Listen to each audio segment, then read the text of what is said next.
Olha, a Câmara dos Deputados quer explicações sobre o bloqueio dos recursos destinados ao seguro rural. A Comissão de Agricultura quer convocar 3 ministros: Darildo Rigan, da Fazenda, Bruno Moretti, do Planejamento e Orçamento, e André de Paula, da Agricultura. Essa medida vem depois de o governo federal anunciar o contingenciamento de R$ 461.700.000 destinados ao programa. É quase metade do orçamento previsto inicialmente, de R$ 1.100.000. O contingenciamento faz parte do ajuste fiscal do governo para cumprir as regras determinadas pelo novo arcabouço fiscal. E em ano com uma previsão de El Niño, o bloqueio preocupa ainda mais o setor. No requerimento obtido pela CNN, o deputado Rodolfo Nogueira, do PL do Mato Grosso do Sul, afirma que o programa é um mecanismo estruturante da política agrícola e não uma despesa secundária. Sem uma subvenção considerada suficiente, as apólices vão ficar mais caras, o acesso ao crédito rural vai ficar mais difícil e cresce ainda o risco de novas renegociações de dívidas depois de quebras de safra. Um cenário que se repete. Em 2025, o seguro rural também teve recursos contingenciados ao longo do ano. Para a gente analisar o tamanho do impacto dessa medida no campo e, evidentemente, a articulação política do setor, a gente conversa agora com o deputado Pedro Lupion, presidente da Frente Parlamentar da Agropecuária, FPA. Deputado, seja muito bem-vindo, é um prazer ter você aqui. Prazer é meu, muito obrigado pela oportunidade. Deputado, eu queria começar perguntando exatamente sobre essas iniciativas por parte da Frente Parlamentar para conseguir reverter esse cenário. A gente sabe que esse contingenciamento anunciado pelo governo, ele tem como pano de fundo o cumprimento do novo arcabouço fiscal e eu queria entender a possibilidade de vocês veem, de fato, uma viabilidade de reversão desse contingenciamento. Veja, a nossa preocupação é uma preocupação, inclusive, histórica. A gente tem uma situação de seguro contingenciado já nas safras de 24, 25, 25, 26 e ontem nos causou mais assombro ainda porque nós tivemos uma reunião com o ministro da Agricultura, com toda a equipe do Ministério durante boa parte da manhã e logo em seguida recebemos essa notícia da Comissão de Orçamento lá do Ministério segurando esses recursos do seguro rural. Inclusive, tem uma investigação já ocorrendo no Tribunal de Contas da União sobre uma mudança de rubrica do seguro rural, ainda com o ex-ministro, que teria sido destinado para o pagamento de emendas lá no estado do Mato Grosso. Isso ainda sendo averiguado. Mas a grande realidade é que o seguro não existe. Nós estamos há 2 safras sem ter subvenção de seguro. Essa subvenção chegou para os produtores pagarem efetivamente, chegaram os boletos nas propriedades, e a inexistência de seguro faz com que o crédito seja mais caro. Quanto mais inseguro o crédito, obviamente que ele é mais caro. E é isso que nós estamos tentando vencer. Para vocês terem ideia, nós colocamos na lei orçamentária do ano passado, para valer esse ano, a proibição do contingenciamento do seguro rural, que foi vetado pelo governo.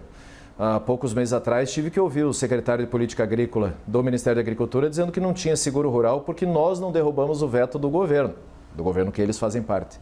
Então, é uma série de justificativas completamente infundadas, uma série de subterfúgios que criam no caminho para não colocar o seguro rural em atividade. Aprovamos uma nova lei, a lei da ministra Tereza Cristina, inclusive.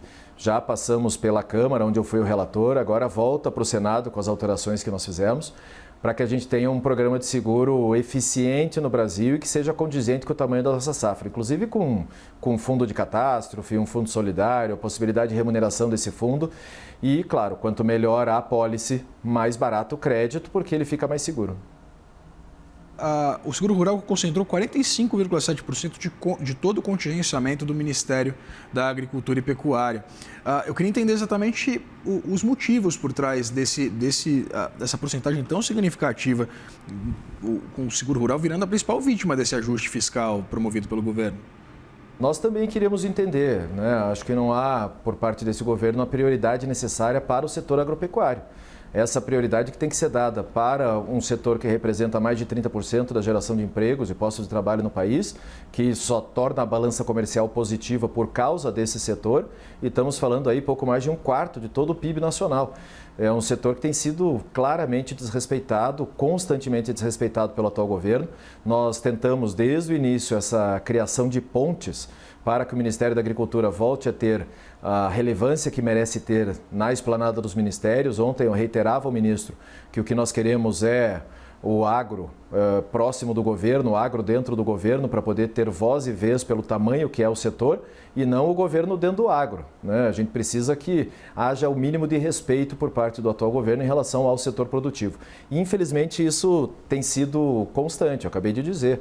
Nós estamos a 2 planos safra sem a realização de seguro, ou seja, sem a realidade do seguro acontecendo. Isso torna essas operações muito mais caras e o produtor sem segurança nenhuma. Vamos ver a situação que está lá no Rio Grande do Sul, a situação dos outros estados que também têm um endividamento altíssimo. Aliás, estamos tratando dessa legislação do endividamento, está fazendo todo o esforço para que a gente consiga votar hoje essa renegociação de dívidas dos produtores, até porque se a gente tivesse um seguro condizente com o tamanho da nossa produção, um seguro que de fato funcionasse no Brasil, a gente não estaria nessa situação do endividamento aí de praticamente 180 bilhões de reais dos nossos produtores. Então a gente precisa encontrar essa solução. Nós fomos atrás, fomos lá para os Estados Unidos, para o México, para a Índia, para a Itália, fomos buscar exemplos de bom funcionamento de seguro rural e conseguimos buscar uma ideia, fazer um projeto que cria um seguro, claro que é médio e longo prazo, que atende às demandas aqui do setor. A grande realidade é que além do PSR, que é o seguro rural de fato, das médias e grandes produções, a gente teve ainda um corte super importante no Proagro, que é o seguro obrigatório das pequenas operações financeiras, das pequenas operações agrícolas, e que acabaram tendo um corte e deixado também esses produtores menores sem nenhum tipo de segurança nas suas operações. Então é uma situação bem complicada. Dado, você fala sobre a perspectiva de votação do projeto, né, de renegociação de dívidas do agronegócio. Eu queria entender exatamente quais são essas previsões e, evidentemente, a que pé estão as articulações junto à base governista, evidentemente a oposição em boa parte também apoiando esse projeto, mas eu queria entender exatamente a que pé está e quais são as perspectivas. Há a possibilidade desse texto ser apreciado hoje? Nós aprovamos semana passada esse texto, semana retrasada, aliás, na CAI do Senado, um texto que ficou extremamente positivo para o setor. O ótimo é inimigo do bom, né? Conseguimos chegar no ponto que foi possível com as negociações dentro do Senado. Inclusive, a ministra Tereza Cristina fez toda uma articulação política, o senador Renan Calheiros foi o responsável por essa relatoria na Comissão de Assuntos Econômicos e ele está pronto para a pauta do Senado. Há uma expectativa e uma conversa com o presidente Davi Alcolumbre para que a gente consiga botar isso na pauta do Senado de hoje. É um projeto extremamente importante que vai conseguir dar um alento aos produtores rurais que estão endividados, que não têm capacidade de endividamento, que não têm as garantias necessárias para adquirir uma operação de crédito e que precisam estar aptos às operações financeiras quando do lançamento do próximo Plano Safra, porque senão esses produtores não vão conseguir voltar à atividade, não vão conseguir produzir. Nós fizemos um projeto que preserva a capacidade produtiva do campo, evita as recuperações judiciais e principalmente o abandono dessas atividades e nós estamos falando aí de um montante de praticamente 170 bilhões de reais que nós fomos buscar através de fundos. Nós temos lá a questão do Funcafé, temos questões dos fundos constitucionais, o fundo social, que é o fundo do pré-sal para aquelas regiões sul e sudeste em que não há a previsão de um fundo constitucional e a possibilidade da gente conseguir ajudar esses produtores entre 2019 e 2025 com dívidas adquiridas. Não é anistia, não é perdão de dívida, pelo contrário, é um alongamento de prazo, 10 anos para pagar, com um mínimo de 2 anos de carência, 3 razoavelmente, mas em casos específicos podendo até ser mais, um pouco mais de prazo de carência para poder fazer o pagamento dessa renegociação, tanto de dívidas bancárias quanto as dívidas de fornecedores, porque o que nós precisamos é fazer com que o produtor consiga se manter na atividade. Há um caso específico do Rio Grande do Sul, que é o caso mais grave, né, amplamente divulgado, tivemos secas e depois uma enchente que tirou muita gente da atividade, lixiviou terras, ou seja, gente que precisa de muita ajuda da mão forte do Estado para conseguir voltar à atividade e outras regiões do país, tanto na região Nordeste, na região Sul, na região Centro-Oeste e um pouco no Sudeste, que precisam desse auxílio para poder se manter na atividade. Sem a renegociação das dívidas, a gente não consegue manter o produtor na atividade e a gente não consegue ter investimentos. Sem ter investimentos, a gente diminui o índice de produtividade. Sem um índice de produtividade razoável e uma boa produção, isso significa inflação de alimentos e significa problema lá na gôndola do supermercado para a população. É tudo isso que a gente está tentando evitar e é isso que o governo precisa entender. Entender que a gente está tratando da produção de alimentos, a gente está tratando da produção de comida, a gente está tratando de um setor que representa praticamente 1/3 da nossa economia.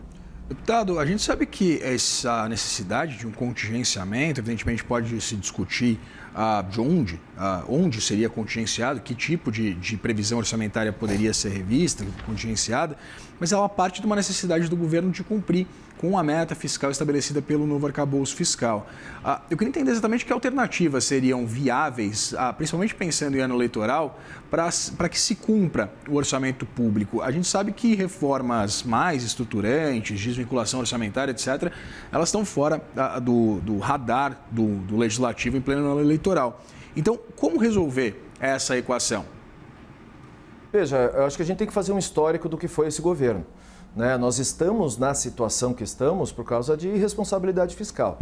Nós estamos na situação que estamos por um governo que na macroeconomia vai muito mal, mantendo uma taxa Selic aí de praticamente 15%, uma inflação crescente e uma incapacidade de diminuição do tamanho do Estado e de economia. Todas as demonstrações que o Congresso Nacional podia dar em relação a esse governo foram dadas lá atrás. Teve aquela PEC da transição, teve arcabouço fiscal, teve lei de responsabilidade fiscal, teve orçamento extraordinário, teve uma série de votações que foram feitas justamente para garantir que o governo tivesse recursos para manter dentro da responsabilidade fiscal, coisa que não aconteceu. O que há um sentimento muito claro no Congresso é que o governo não pode usar a responsabilidade fiscal de maneira seletiva. Quando é para ampliar gasto pensando em benefícios eleitorais, o governo prontamente faz. Quando é para resolver um problema estruturante de um setor, o governo tira o pé. Agora, essa semana, teve lançamento de linhas de crédito específicas para setores, para taxistas, para Uber e para outras coisas, enquanto o agro precisa dessa mão forte e necessária do governo para que a gente consiga fazer essa reestruturação do setor. O que nós estamos falando são recursos que não são recursos primários, são recursos e fundos que estão parados lá e que podem auxiliar isso. Vamos falar sobre a participação do Fundo do Norte, do Nordeste, do Centro-Oeste, o Funcafé, a utilização desses fundos para viabilizar essas renegociações. Estamos falando em linhas de 3,5 para a Pronaf, 5,5 para médios produtores, 7,5 para demais produtores, prazo de até 13 anos. Inclusive, tem que contestar os números que foram apresentados pelo ministro da Fazenda ontem, em que falava algo em torno de 800 bilhões em 13 anos. Esses números não são comprovados, pelo contrário, o que a gente tem é uma carência de 3 anos para eles serem pagos durante esses 10 anos. Então, o que nós criamos é algo que para em pé, algo que possibilita a gente manter esses produtores na atividade e continuar a atividade econômica no campo brasileiro, que hoje é uma situação muito grave. Nós estamos vivendo uma tempestade perfeita, nós temos um problema geopolítico enorme, os insumos agropecuários estão extremamente caros, a gente tem um problema sério no fornecimento de fertilizantes, a gente precisa garantir que o produtor consiga acessar bons insumos para ter uma boa produção. Enquanto isso, uma política de juros aqui no estado, no Brasil, que gera uma incapacidade de investimento do produtor. Nós falamos em juros reais das atividades agropecuárias, do crédito agrícola, em torno de 20% a 22%. Isso é muito caro, impede, limita a capacidade de investimento do produtor. Os resultados estão aí. Olhar as últimas feiras agropecuárias, a venda de máquinas, por exemplo, situações graves e complicadas como a redução de praticamente 24% nas vendas. Isso tudo é resultado da política econômica do atual governo. Deputado, o governo federal foi muito criticado, principalmente Não estou mais te ouvindo, caiu meu ponto aqui, desculpe. Poxa vida, então eu vou agradecer ao deputado. Estou ouvindo o estúdio falando aqui, desculpe. Vou agradecer ao deputado, então a gente teve um problema na comunicação, tinha mais uma pergunta para fazer ao deputado Pedro Lupion, presidente da Frente Parlamentar da Agropecuária, mas infelizmente a gente teve um problema aqui, um ruído na nossa comunicação. Agradeço muito pela presença do deputado.